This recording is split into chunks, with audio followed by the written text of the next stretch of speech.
Hi, my name is Sayuri Magnabosco. I'm 17 years old and I live in a city called Curitiba in Brazil. My city is known as the ecological capital because of its efficient public transportation and its vast green areas that shape our urbanized scenery. However, we still hasn't solved the overload of places designed for garbage. We produce 48,000 tons of waste, and recently a new landfill had to be requested to handle this colossal quantity of waste. And this is not an exclusive problem of the village. Just 15 kilometers from the president's office at Brasilia, there is the biggest open-air dump in Latin America. One of the alternatives to minimize the situation is to use biodegradable recipients, so the environment will quickly absorb this waste and open space to others. In this context, the excessive use of styrofoam trays caught my attention. It is not biodegradable and it has an economically unfeasible recycling.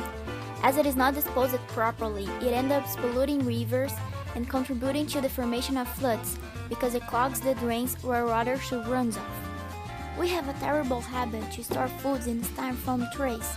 These packages are lightweighted and bulky, and because of that, it occupies large areas in the landfills.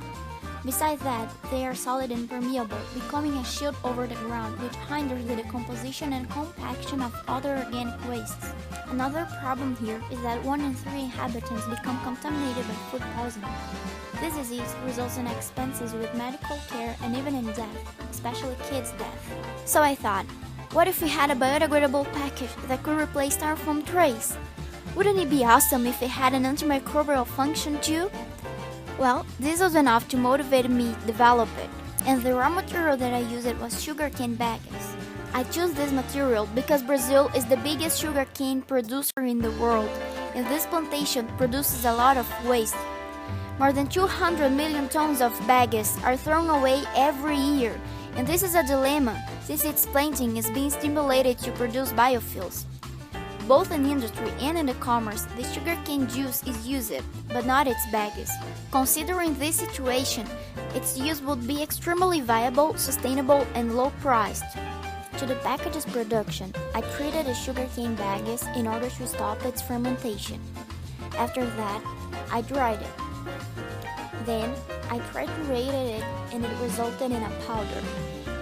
Finally, I mixed this powder with a non-toxic homemade glue made with water and flour, and with the antimicrobials.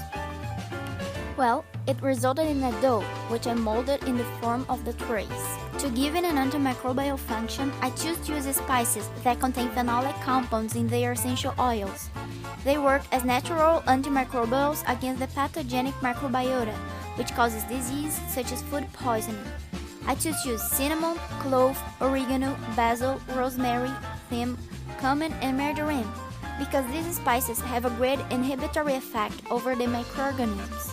I did a lot of tests using petri dishes and agar medium to make a growth of a culture of bacteria in order to prove the antimicrobial function. During other experiments, the cane package was able to keep the food's ideal temperature longer than the original tray, showing that it has a better thermal capacity. So it guarantees more food safety to the consumer because the product can stay out of refrigeration for a longer period of time. One group of people used the package and they affirmed that neither the physical and organoleptic functions nor the nutritional properties of the food they had put there changed because of the recipient. I did a field research and the guarantee of an eco-friendly recipient and its similarity to the traditional package satisfied people a lot. It could be used with the organicals, making this product even more eco-friendly. The manufacturing adaptation to industrial scale can be easily done with large settling tanks which treat the cane, resistant crushers, and heated mounting plates that shape and dry the packages. Besides creating a new business, this product emerged a new alternative to the communities and co-ops of sugarcane reuse what would be discarded to generate more income for the families that survive from the sugarcane industry and plantation. The use of low-cost materials provides a competitive final price between both packages. Besides offering food security to the consumer, this project attends the green consumerism and global policies as New York's that decided to ban this styrofoam. As a result, the places designed for garbage become less overloaded. This is my project, and this is how I'll honor my capital's name and make it a 100% eco-friendly global village.